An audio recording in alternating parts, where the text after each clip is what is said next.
Hello, everyone. I'm Emma, and today we have a beautiful story. A story about kindness and a little dog. Let's begin. Dad, come here! Quick! What happened? Look under the bench. Oh, it's a dog. A small dog. He's shaking. He looks scared. Can we help him? Of course. Hello, little guy. Don't be afraid. He doesn't have a collar. Maybe he's lost. I think so. Let's take him home.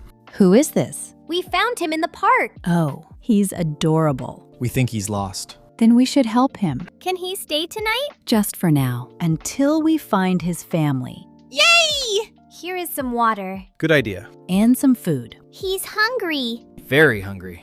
What should we call him? Maybe we shouldn't. Why? Because he already has a family. They probably miss him. You're right. Let's make a poster. A poster? Yes, maybe someone is looking for him. Missing dog. Small. Brown. Friendly. Perfect. The next day. Can we put up more posters? Yes. Let's put some near the park.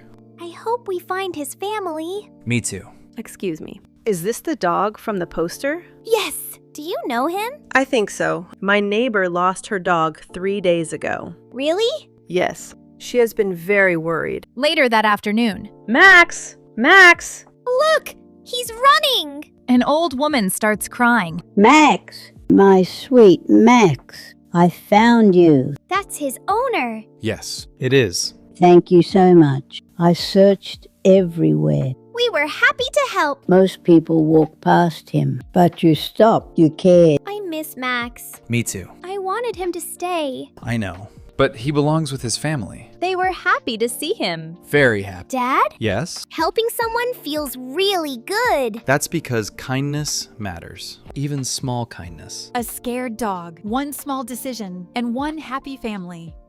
Sometimes the smallest act of kindness can change someone's whole day. Have you ever helped an animal?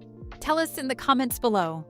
And if you enjoyed this story, please like this video and subscribe for more easy English stories.